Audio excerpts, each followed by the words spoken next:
கடைசியா ஒன்றேன்னு சொல்லி முடிக்கிறார். அது என்ன அப்படின்னா சீமான் என்னன்னா, சீமானுக்கு இன்னொரு அப்பா, இது எனக்கு தெரிஞ்சு 27வது அப்பா நினைக்கிறேன். இன்னொரு அப்பா கிடைச்சி போயிட்டார். அவரு அல்லுமா தீவிரவாதி பாஷா. அவர் அப்பான்னு போட்டு போடுறையே.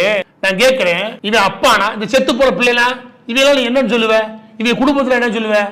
அந்த குழந்தையுடைய குழந்தை போது இறந்துருக்குது. அவங்க குடும்பத்தில் இருக்கிற அப்பாக்கள் என்ன சொல்லுவேன்? என்ன பதில் சொல்லுவேன்? இவங்க என்ன நினைச்சுட்டு இருக்காங்க இவங்க? அதை நான் சொல்ல வேண்டிய விஷயம் தெரியுமா? இந்த சீமாவோட அப்பா இருக்கார்ல, புது அப்பா, யாரு? செத்து போன பாஷா, அல்லுமா பாஷா.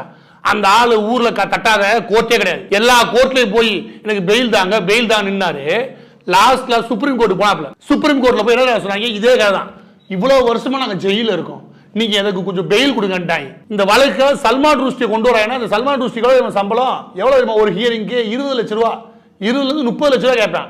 காங்கிரஸ்காரன் நினைக்கிறேன். அந்த ஆள் கூட்டி வந்தாங்க இங்க சுப்ரீம் கோர்ட்டுக்கு. கூட்டு வாழாடும் போது சுப்ரீம் கோர்ட் ஜட்ஜ் என்ன கேட்டாரு? என்ன கேஸ் அப்படின்னு, தொடர் குண்டோடிப்பு.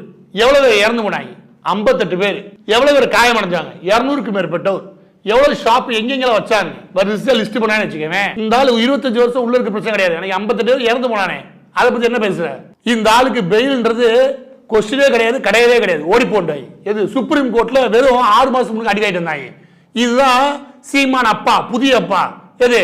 இந்த அல்லுமா பாசா இருக்கல, அவன் லட்சணம். சுப்ரீம் கோர்ட் பெயில் 25 வருஷத்துக்கு அப்புறம் ரிஜெக்ட் பண்ணி தூக்கி எரிஞ்சிச்சு. அதாவது அந்த அளவுக்கு நீங்க பாவம் பண்ணவனுங்க. கொண்டது ஃபுல்லா கொஞ்சம் கூட கூச்சமே இல்லாம எங்கெங்கெல்லாம் மக்கள் கூடுவாங்களோ அங்க வெடி வச்சு கொண்டுட்டு 25 வருஷத்துக்கு அப்புறம் வந்து கொஞ்சம் 25 வருஷமா ஜெயில இருக்கும், சோறு தின்னு தானே இருக்க, அப்புறம் பெயில் வேண்டி இருக்கும், ஓடி போன அப்புறம் பத்தி விட்டாங்க. இந்த அளவுக்கு அசிங்க பிடிச்சி செத்து போயிருக்காரு. இந்த அளவுக்கு பாவம் படி செத்து போயிருக்கான். இவன் அப்பன்னு சொல்றியே, உனக்கு ஓட்டு போடுற இந்த கூட்டத்தில் நினைச்சு வெக்கப்படுறேன்.